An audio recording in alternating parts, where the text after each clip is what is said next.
we want to share where the city's at in a citywide effort to bring light to many of the communities that have been underserved with lighting in the past and even for decades.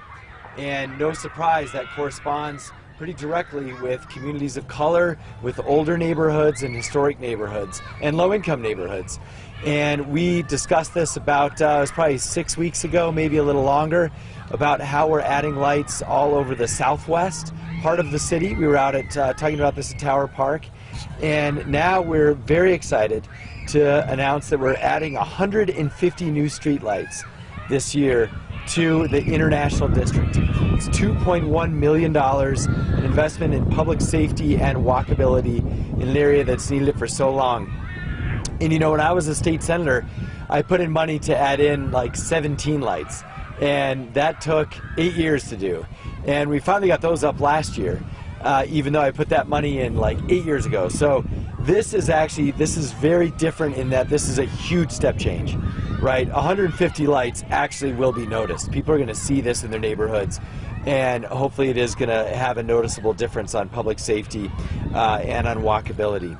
So, you know, there have been many studies that show that there are certain areas in our community that are just underlit in many ways, and so International District is obviously one, and so is the Southwest, which we're working on. As a reminder for folks, in general, if it's a wooden light post, that's a P&M light. They are required to fix lights. They may or may not do that timely, but I just want folks to know that still this distinction still does occur. If it's a steel pole, it's usually a city light. And we've partnered, of course, with Dalkia to get our lights. If you see a light pole that's out that is a steel pole, we have contracted with Dalkia to get those fixed. We also changed all of the lights to LED, and we did that in partnership with P&M, so their lights should all be LED by this point as well. So what's happening specifically on the streets of the International District is Trumbull Village is getting 54 new street lights, and 31 of those are going to be solar. La Mesa neighborhood, they have been asking me for lights since the minute I met them over 10 years ago. They are getting 43 street lights, including 37 solar. And South San Pedro right here, they're getting 14 street lights, really focused on the areas where there's high density apartments kind of right behind us over here and around the school. And Elder Homestead also getting 39 lights, 20 of which are solar. Now, this funding does come from our transportation bond, and so appreciate City Council's help passing that. They put in lighting all over the city for this project. And so we're doing this project here in the International District in the Southwest Mesa, and we're going to probably add one more neighborhood here coming up. But in total, we're adding 500 new street lights in the city this year. So very, very exciting.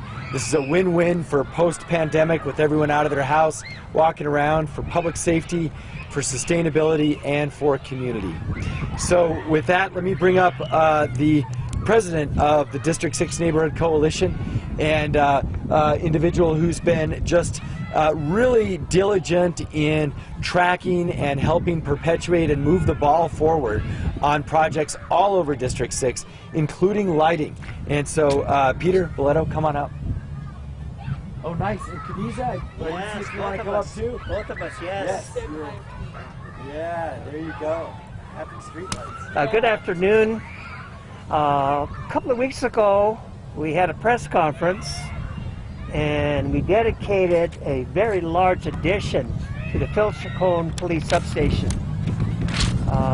Today, we're underscoring public safety and quality of life once again by flooding this area with safety lighting. And I want to underscore the fact that we're near the airport. It's a big one. Yeah. Lies right over my house, Bear, every day. Yeah. I get the night watch. Yeah. Going to Double Eagle. Many of these lights are solar. Again, a commitment to energy, a commitment to climate change, and a city administration that's really got an eye to the future in terms of what's best for quality of life in and around our city, and especially here in the Southeast Heights. We're looking for 4 more years, Mayor, of continued growth. We appreciate everything you've done for our community, and we want everybody to know how important this lighting program is.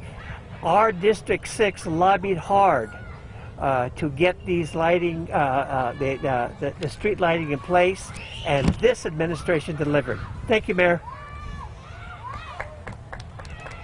I would just like to say I'm Khadijah Bottom, and I'm Vice President of District 6 Coalition. And I would just like to say thanks to Mayor Keller's administration and Councilman Davis. They are truly delivering on their promises of upgrading the Southeast Heights.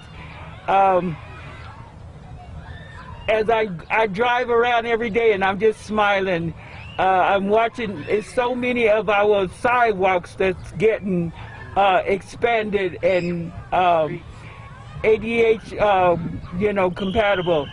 And now with the lighting, because ever since I've been involved with D6 as well as I'm president of South San Pedro neighborhood, one of the major complaints was the lighting. There's no lights, there's no light. So now I can just smile and don't have to have those complaints anymore, because I can go to the next answer. But I truly would just like to thank Mayor Keller and his administration for delivering on their promises of upgrading the Southeast Heights. Thank you both so much. Well, thank you so much, and it is one of the reasons I ran for mayor was to do projects I couldn't get done as senator. And so lighting in this neighborhood is one example. Now, we'll see obviously what this looks like, sort of after, but we don't have a lot of history on this, but it's pretty easy to say, unfortunately, this is the largest lighting upgrade the city of Albuquerque has had that anyone can remember.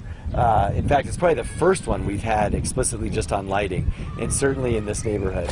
So with that, to talk more about some of the details around lighting, let's bring up Kevin Kay from Dalkia. Come on up. I'll just help hold these. Yeah, thank you so much. Again, Kevin Kay, Director of Operations with Dalkia. I want to thank Mayor Keller, Councilor Davis for having us here today to talk about our continued partnership for increasing public safety and energy efficiency throughout the entire District 6 and throughout the entire city. And we're committed to keep going with these types of projects at an aggressive rate to add to our public safety here in Albuquerque. And I just want to thank everyone involved in this project. Look to kind of make this a safer, more beautiful place at night to walk around and feel good about where you are in every place in Albuquerque. So this project is a step forward. Again, 150 lights, one of the largest projects we're doing here to add lights, and 100 of them being solar, kind of our path forward with energy efficiency. And just want to thank Mayor again for this initiative. So thank you so much. Thanks. All right, so we'll take a few questions if there are some. Questions? Johnny, you want to facilitate? They're all good? Yeah, one question from KRQE. Go ahead. How long has this been in the works from the beginning until today, and how long do you think it'll take for it to be finished? So this all should be finished by the end of the year. And we really got serious about this when my administration put this on the agenda for the transportation tax, and the voters voted to renew that, so that was great, and council voted for the details in there. So we've really been working on this probably for the last 18 months, and we'll be able to finish it this year. But as some of the neighbors mentioned, this has been a decades-long issue, and there have been, every couple of years there's like a giant push to get lighting. I remember as state auditor putting up homemade lights just right down the street with the neighborhood, like literally we were shoveling them. You might have been here with us, like we were putting up our own lights, our rogue solar lights, because this was such a big issue. And that was about 5 years ago. Now, unfortunately, those lights, one, didn't last because it's when you don't have professionals doing the concrete and everything, you know, they didn't always last, and also they were so low, a lot of them were stolen, you know, so we're doing it right the way we should do it, which is the city of Albuquerque owning this and doing something about it. Nice. All right. Well, thank you so much, everybody. And yeah, just shout outs. That story comes from, I think it was called Project Light the Hood. There were a lot of neighborhood groups involved in that back about 5 years ago. So in some ways, this is a little bit of tribute to their hard work and the awareness they created. Thanks so much.